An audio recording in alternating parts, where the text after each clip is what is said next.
Assalamualaikum warahmatullahi wabarakatuh.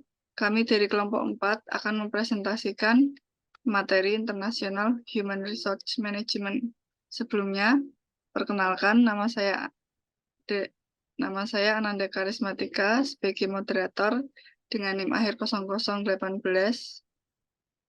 Saya Rizky Supriyanto dengan NIM akhir 0014. Dan saya Muhammad Irfan dengan NIM akhir 0030. Jarum ngarap.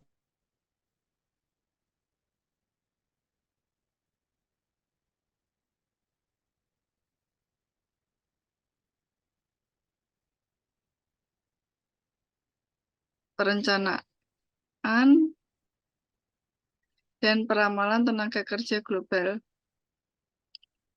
Perencanaan Angkatan Kerja Global bertujuan untuk memperkirakan kebutuhan lapangan kerja MNE dan mengembangkan rencana untuk memenuhi kebutuhan tersebut. Karakteristik perekonomian global saat ini yang menambah kompleksitas manajemen SDM adalah luasnya cakupan operasi perusahaan yang mungkin tersebar di seluruh dunia. Sebelum perusahaan mengambil keputusan mengenai lokasi operasi global, para profesional SDM memberikan informasi tentang kecukupan pasar tenaga kerja, keputusan partisipasi akuisisi lintas negara, dan usaha patungan. Ketersediaan data. Pada negara lain, khususnya negara yang kurang berkembang, keakuratan data mengenai angkatan kerja menjadi kendala, meliputi data mengenai karakteristik angkatan kerja, tingkat partisipasi, tingkat kualitas pendidikan, melek huruf, ketersediaan pelatihan keterampilan bahasa, dan tingkat pengangguran.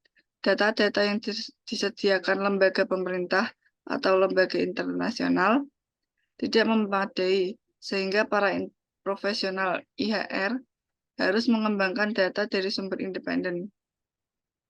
Informasi yang memadai dapat diakses dari sumber-sumber seperti kamar dagang lokal, kedutaan besar, perusahaan yang membantu perusahaan asing dalam mencari karyawan lokal, dan lainnya.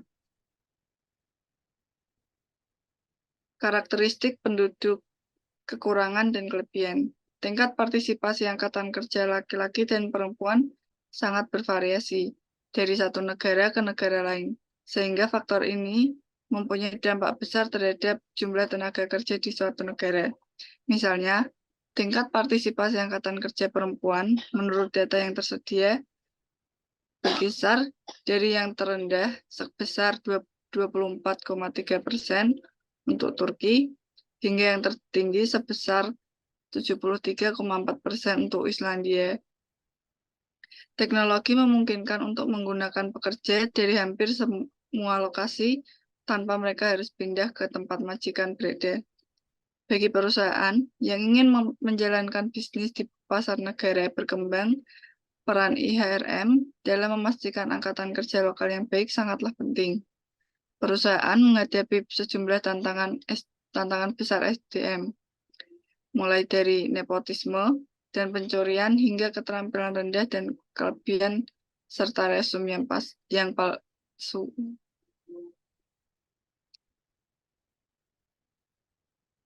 Pengurasan otak dan ekspor pekerjaan.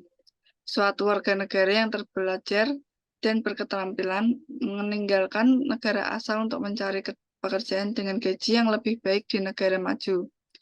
Mengekspor pekerjaan dari negara-negara maju ke negara berkembang melalui anak perusahaan, usaha patungan,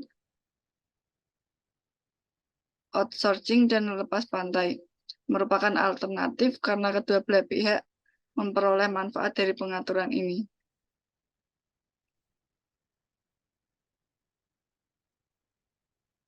Penerimaan tugas internasional dan warga negara lokal. Sebagian besar literatur di IHRM yang berhubungan dengan ekspatriat atau penerima tugas internasional, individu yang sedang atau pernah menjalani penugasan internasional, berasumsi bahwa semua karyawan yang bertugas di luar negeri adalah ekspatriat tradisional. Tujuan penugasan internasional didorong oleh permintaan yang meliputi untuk transfer teknologi, memecahkan masalah, melakukan tugas-tugas, manufaktur pengendalian organisasi, dan didorong oleh pembelajaran meliputi untuk transfer pengetahuan dan sosialisasi. staf dengan penerima internasional. Praktik ketenagakerjaan yang umum untuk posisi manajerial dan seringkali pemasaran dan teknis di anak perusahaan asing seringkali sangat menekankan penggunaan ekspatriat atau penerima tugas internasional jangka menengah dan jangka panjang. Secara historis, istilah ekspatriat yang digunakan oleh perusahaan mengacu pada karyawan yang dipindahkan dari perusahaan induk atau kantor pusat ke anak perusahaan di luar negeri atau operasi luar negeri. Saat ini, istilah penerima tugas internasional lebih umum digunakan untuk menggambarkan proses perpindahan karyawan dari satu negara ke negara lain untuk jangka waktu lebih dari 1 tahun sambil tetap bekerja di perusahaan yang sama.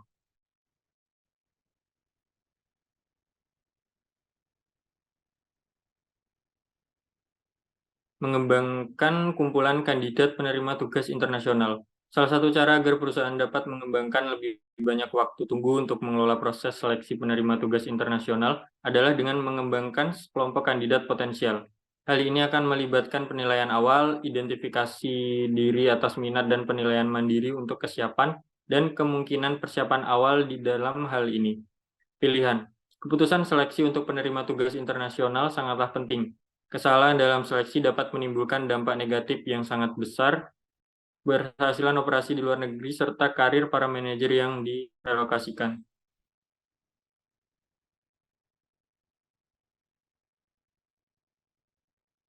Kriteria seleksi. Kriteria khusus yang digunakan MNI untuk memilih penerima tugas internasionalnya mempunyai banyak kaitan dengan hal tersebut dengan kesuksesan masa depan mereka dalam penugasan internasional. Kriteria seleksi yang paling penting untuk penugasan internasional mencakup kesesuaian pekerjaan, kemampuan beradaptasi budaya, dan keinginan untuk penugasan internasional. Metode seleksi. Organisasi yang berbeda bergantung pada prosedur yang berbeda dalam memilih individu untuk penugasan internasional. Metode yang digunakan dalam seleksi untuk penugasan internasional mungkin tidak jauh beda dengan metode yang digunakan di keputusan kepegawaian domestik. Mereka mengandalkan kriteria yang berbeda-beda. Namun, seperti halnya segala sesuatu yang bersifat internasional, terdapat perbedaan yang terletak pada dampak budaya, pada bagaimana prosedur ini diterapkan, dan pada fokusnya pada setiap prosedur.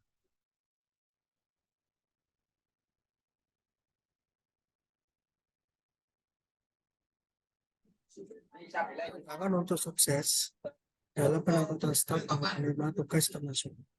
Ada banyak tantangan bagi MNI dalam upaya bersama untuk memastikan bahwa yang terbaik dipilih untuk penugasan internasional. Paragraf berikut merangkum 8 masalah. Yang pertama itu ketinggalan pasangan, yang kedua bangsa, yang ketiga keluarga, yang keempat perempuan ekspatriat, yang kelima gaya hidup, yang keenam lokalisasi, yang ketujuh pengembangan KF, dan yang kedelapan biaya. Ketinggalan pasangan bukan hanya situasi bisnis yang menentukan keberhasilan ekspatriat. Sejumlah masalah pribadi dan budaya juga penting.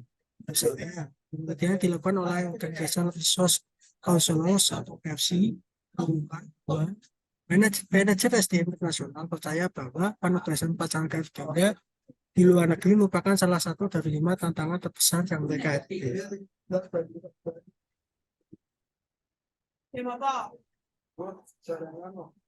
Kesalahan dan kegagalan. Keberhasilan atau kegagalan adalah masalah yang lebih kompleks daripada tidak menyelesaikannya penugasan.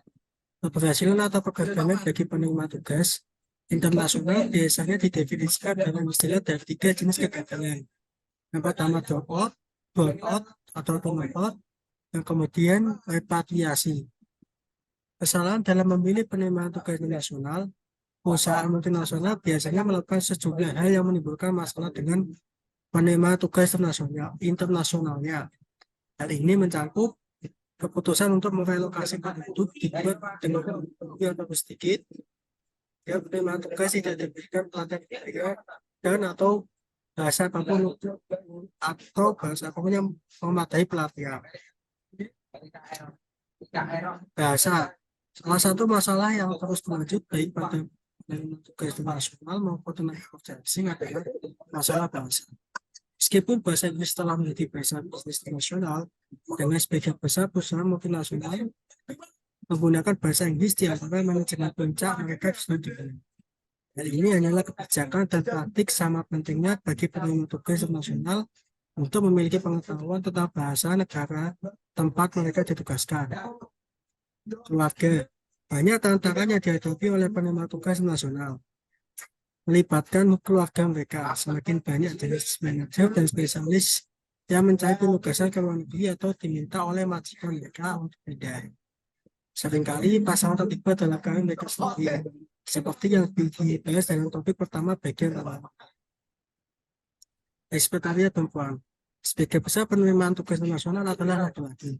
Secara bertahap selama sekitar 25 tahun terakhir, persentase perempuan yang melakukan penugasan internasional sebagaimana ditentukan oleh survei telah meningkat dari sekitar 5-6% menjadi 20-22% saat ini. Persentase rendah ini mungkin juga mempunyai banyak manfaat. Dengan stereotip tentang penerimaan perempuan di luar negeri dalam peran profesional atau manajerial dibandingkan dengan peran di negara gaya hidup. Semakin banyak perusahaan multinasional yang harus berusaha dengan karyawan yang mencari penugasan atau memenuhi syarat untuk penempatan tersebut. Hal ini mungkin melibatkan pasangan yang belum menikah atau karyawan tinggal dengan orang tua.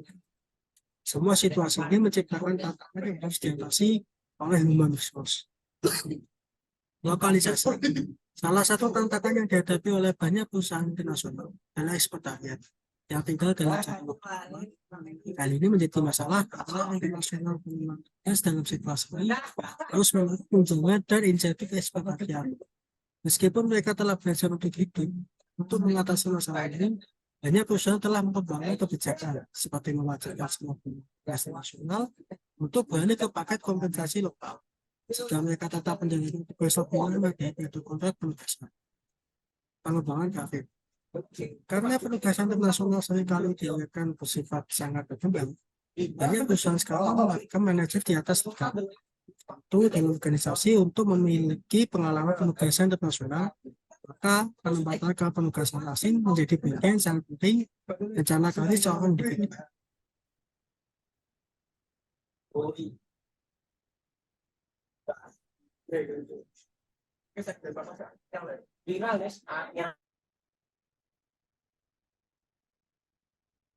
Sekian presentasi dari kelompok kami. Apabila ada kesalahan, mohon maaf.